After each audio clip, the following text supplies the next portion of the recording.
లౌకిక ధర్మాన్నే పాటించాడు, తండ్రిని గౌరవించాడంతే. కానీ లక్ష్మణస్వామి సామాన్య ధర్మం పాటించాల. నాకు నాన్న అక్కర్లేదు పామన్నాడు. సమస్త జగత్తుకు తండ్రి నారాయణమూర్తి లక్ష్మీదేవి, ఆ తండ్రి నారాయణ శ్రీరామచంద్రుడు, ఆ తల్లే సీతమ్మదేవి, వాళ్ళని పట్టుకున్నాక వీళ్లతో పనే ఉంది పో అన్నాడు.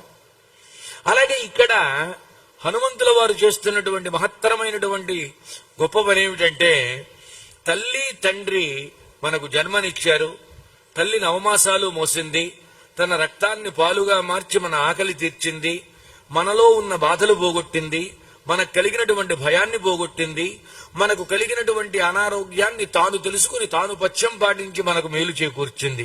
ఆమె ఎప్పుడూ పూజనీయురాలే. తండ్రి ఎంతో కష్టపడి పెంచాడు, ఆయన పూజనీయుడే. ఉపనిషత్తు చెప్పింది సత్యం. కానీ ఒక్కటి ఆలోచిస్తే, వారిద్దరూ జన్మనిచ్చారు, ఈ జన్మ వలన నీకు కలిగిందేమిటి అని ప్రశ్న సూటిగా వేస్తే, ఈ జన్మ దేనికి, ఈ శరీరం దేనికి అంటే పూర్వజన్మలో చేసినటువంటి పుణ్య పాప కర్మల ఫల అనుభవం కోసం. శరీరం ఉంటే దుఃఖము ఉంటుంది, సుఖము ఉంటుంది, ఉండకుండా ఉండదుగా. సుఖం కలిగితే పూర్వజన్మ పుణ్యఫలం, పుణ్యకర్మఫలం. దుఃఖం కలిగితే పూర్వజన్మ పాప కర్మ ఫలం. అంటే మనకు శరీరాన్ని ఇచ్చినటువంటి వారు మన జన్మాంతరమనందు చేసినటువంటి పుణ్య పాప కర్మల ఫలాన్ని అనుభవింపజేయడానికి ఒక ఆకారం ఇచ్చారు, దాన్ని పెంచి పెద్ద చేశారు. కానీ గురువు అలా కాదు. నాన్న, నీలో ఉన్న తత్వాన్ని నువ్వు తెలుసుకో, భగవత్ తత్వాన్ని తెలుసుకో అని మనలో ఉన్నటువంటి జీవుడు ఇంకొక శరీరంలోకి వెళ్లకుండా సాక్షాత్తుగా భగవంతుడి దగ్గరికి వెళ్ళటానికి, ఎక్కడికి వెళితే నచ పునరావర్తత ఇతి, మళ్ళీ తిరిగి రాడు. ఇదే విషయం కృష్ణ పరమాత్మ చెప్పాడు.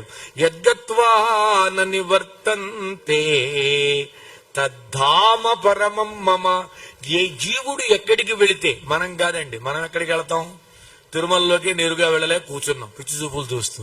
అందువల్ల ఏ వైకుంఠానికి గనక వెళితే, ఏ పరమపదానికి గనక వెళితే జీవుడు మళ్ళీ తిరిగి జీవుడు కాదండి, జీవులు ననివర్తంతే పులర్లు వాడాడు. అది నా స్థానం అని తెలుసుకోవాయ్ అర్జున అని అన్నాడండి. అందువల్ల గురువు చేసే పనేమిటి?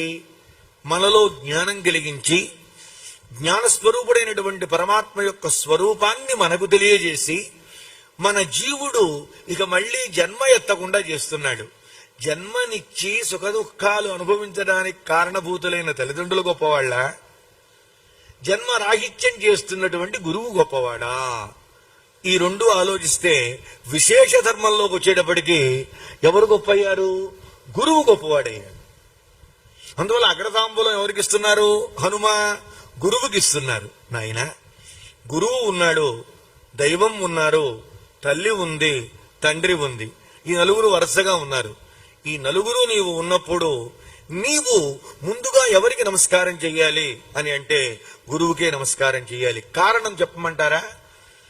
మీకు ఆ ఉపనిషత్తులో కూడా గురువు చెబుతాడు శిష్యుడికి, మాతృదేవోభవ, పితృదేవోభవ, ఆచార్య దేవోభవ, అతిథి దేవోభవ.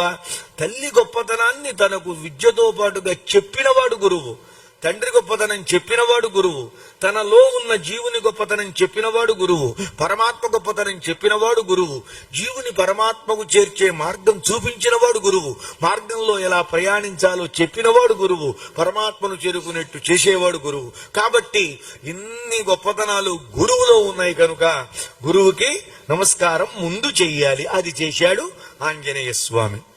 ఇది మొట్టమొదటి విశేషం. ఏమయ్యా, నీ గురువు కాబట్టి నమస్కారం చేశావు, బానే ఉంది, అదొక్కటేనా అన్నారు. ఇదే కాదండి, ఇంకొకటి కూడా ఉంది అన్నాడు హనుమ. ఏమిటి? ఏం లేదండి, నాకు సర్వస్వం రామచంద్ర భగవానుడు.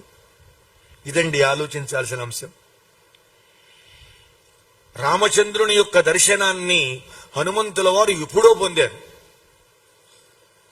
ఎలా పొందుతారండి అని నన్ను దయచేసి అడక్కండి. మనం నిద్రపోతూ ఉంటాం, కళలు వస్తూ ఉంటాయి. ఏ కళ ఎప్పుడు వచ్చిందో గుర్తుండదండి. మనము చూడనటువంటి తీర్థయాత్రలో ఉన్నటువంటి మూర్తిని మనం ఆ కళలో చూస్తాం. మనం తర్వాత ఎప్పుడో 5 ఏళ్లకో 10 ఏళ్లకో వెళతాం. వెళ్ళిన తర్వాత ఏం చేస్తామంటే, ఇప్పుడే వచ్చినా ఈయనెక్కడో ఈ దేవుణ్ణి చూసినట్టుగా ఉందండి అంటాం. ఎక్కడ చూసావు నువ్వు? ఫోటో చూడలేదు, ఎక్కడా చూడలేదు. నీకు ఎలా కనిపించింది? ఎలా అనిపించింది అంటే స్వప్న సాక్షాత్కారం అయ్యింది. ఈయన ధ్యానంలో ఉన్న వేళ రామచంద్రమూర్తి యొక్క సాక్షాత్కారం అయింది హనుమకు. అందుకని రాముల వారిని చూడంగానే ఒళ్ళు పులకించింది ఆంజనేయ స్వామికి. ఆహా, ఇంతకాలంగా ఏ మహానుభావుణ్ణి ధ్యాన దృష్టిలో చూస్తున్నానో ఆ మహానుభావుడు నడిచి వస్తున్నాడు, ఏమి నా భాగ్యం అనుకున్నాడు. కానీ సుగ్రీవుడికి రాముడు కనపడటం లేదు. రాముని చేతిలో ఉన్న బాణం, ఆ భుజానికి ఉన్న ధనుస్సు, మొలకున్న ఖడ్గాలే కనపడ్డాయి, మారణాయుధాలు. చంపుతాడనే ఫీలింగ్ చూడండి. ఒకే సమయంలో ఇద్దరి మనోభిప్రాయాలు ఎలా ఉన్నాయో. ఆనంద సముద్రంలో మునిగిపోయాడు హనుమ, ఆవేదన సముద్రంలో కృంగిపోయాడు సుగ్రీవుడు. రెండింటికి కారణం ఒకటే, మనస్సు.